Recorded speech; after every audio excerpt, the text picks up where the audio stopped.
maganda po ang samahan dito sa Barangay 201, lalo-lalo na rin po rito sa Kalayaan. Alam ko na mas magagawa as an organization. Minsan po talaga may mga pagsubok dahil po ang isa pong organisasyon na hindi naman po talaga laging smooth. Pero kung pare-pareho po at pantay kayo ng vision, yan po talaga ay ito pong matutupad. Sa ating pong Presidente, Tita Nilda, Vice President Ricardo Reyes, kay Sec Bert Antonio, and Treasurer Adita, and Auditor Emma, sa ating po lahat ng mga board members na nandito, ang buong Team Calixto kasama po ni Konsehala Grace Santos ay nandito lamang po para sa inyong lahat. Pwede po ba tayo sumigaw lahat ng puso? Sana po pag nakikita nyo yung hugis puso na kulay-pula si Konsehala Grace. Sa lugar natin, ang ating kapitan, Kapitan James Bonreal, kanyang mga masisipag na kagawad. Siyempre, kay Ma'am Nilda at sa kanyang mga officers. Kaya ho kami naririto para magbigay support na ho sa bagong elect na mga officers ng ating Kalayaan Homeowners Association. Siyempre, andito rin tayo para pasalamatan ang ating former president, no? Na naglingkod sa atin ng 7 taon. Palakpakan ho natin si Sir Roa. At sa inyo lahat po, si Consen Ambet Albino ay dumadalaw lamang po sa inyo. Nandirito para sabihin ho na nandito lang po kami lagi para sa inyo kung ano man po pwede namin maitulong sa local government.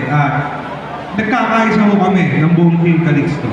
Sana po magtulungan ho tayo at sa mga darating na panahon ho ay handa ho kaming maglingkod sa inyo lagi. Yun na po siguro, mamaya dadating sigurado ang ating Mayora Emmy Calixto Rubiano. Siyempre kasama natin si Team Calixto, Congressman Tony Calixto, ang ating pong Vice Mayor Boyet Dean Del Rosario. Siyempre ang ating kamusta po kayo? Magbibigay po kayo lang po ako sa natin at Mayor Emmy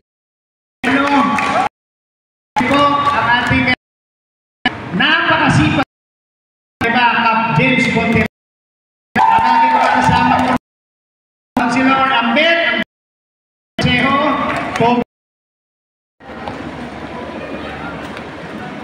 First of all, allow me to thank you, all of you, for the opportunity to deliver inspirational message to that occasion. Because this is a memorable moment for all the newly elected officers and Village Home Association Incorporated. Ito sa iba at sa ating komunidad. Pinili at ibinoto ni bagong officer ng Kalayaan Homeowners Association Incorporated because you all know in their capabilities nila na maayos so ang pagiging leaders of significance as you this sacred of committing yourself to the great porsyentong suporta.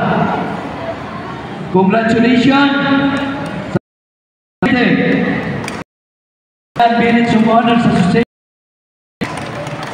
Magsisimula ang inyong sa and the members and that I shall impose this obligation upon myself voluntarily and without reservation, mental or purpose of evasion. So help me God. Congratulations!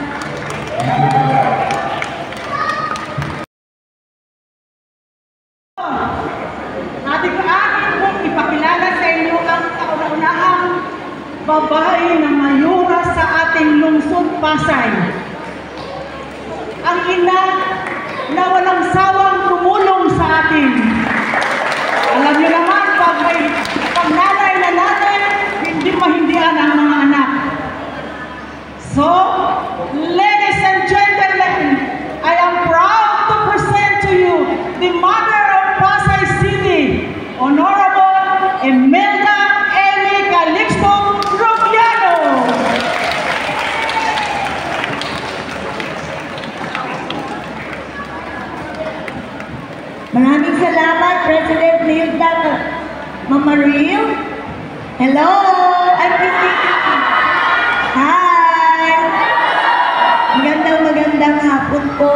unang-una sa atin po Reverend Father Gilbert Gaminti,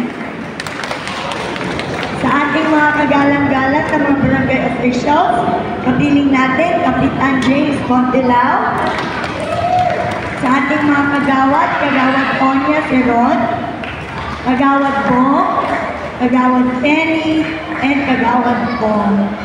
Sa iba pa mga kagawad, Tanod, Lupon, Secretary Treasurer, at sa SK officials, gayon din, siyempre, sa ating pong officers ng Kalayaan Homeowners Association Incorporated na pinamunuan ng inyong presidente, walang iba kundi si President Nilda Mamaria. Sa kanilang Vice President, Sir Ricardo Reyes, Secretary Bert Antonio Lagascas, Treasurer Edita Panasher, and ang auditor po, Miss Emma Banzon. Sa atin naman po mga Board of Directors, ang members, acknowledge ko na rin para mas makilala, Antonio Emanuel Sr., Virginia ko din ang dating PAS Kalayaan Village Homeowners Association President, yung dati po, no, walang iba kundi si Mr. Pat Rowan. Sa akin po mga minamahal na mga taga-Pasay, na tapat kong pinaglilingkuran ko na. Magandang hapon po sa inyong lahat. Una, syempre, congratulate ko po ang lahat ng officers ng Kalayaan Village Homeowners Association sa pamumuno ni Ma'am Nilda Mamaria, dahil alam ko po na talagang mahirap maging opisyales. Tama? Siguro po ang iba dito, mga naging opisyal na re-elect or na iba ng posisyon. Pero talagang meron tayong mga responsibilidad na nakaakibat sa ating mga balikan. At alam niyo po, hindi ito mahirap. Basta't love ninyo ang inyong ginagawa, ang inyong trabaho, tiyak ako, hindi po kayo mapapagod. Parang ako lang po, I work from morning to morning, pero sabi nila hindi ako mukhang puyat, hindi ako mukhang stress. Tapos tinatanong nila ano daw ang sikreto ko. Sabi ko, ang sikreto ko po because I really want to serve my constituents. At talagang kung ano po ang pangangailangan na dapat nating pagtuunan ng pansin. Ayoko pong masasayang ang budget. Alam ko sa mga Homeowners Association, marami kayong plano na gustong ibigay at gawin para sa inyong nasasakupan. Correct? Opo, pero lagi ang balakid ay pondo. Tama? Pero ako po, talagang hindi po ako umaasa sa pondo lang ng LGU. Lahat, magre-representasyon ako para makahingi ako sa national government, makahingi ako sa private sectors upang matulungan ang ating mga kababayan. Not necessarily financial help given to us. Pwede po yung mabigyan natin ng trabaho ang mamamayan. Malaking tulong na po yan, hindi lang doon sa kanyang sarili, kung hindi sa kanyang pamilya. Government internship program at yung SPEC. Hindi lang po yun. Sa mga private sector, syempre po, pinakikiusap ko na pagka taga-Pasay ang nag-a-apply sa trabaho, huwag nilang titignan lang, kailangan nilang titigan. Pauusan nila ng pansin, sapagkat para sa akin, sa Pasay po sila nakikinabang, kailangan higit na makinabang dito ay ang aking mga minamahal na taga-Pasay.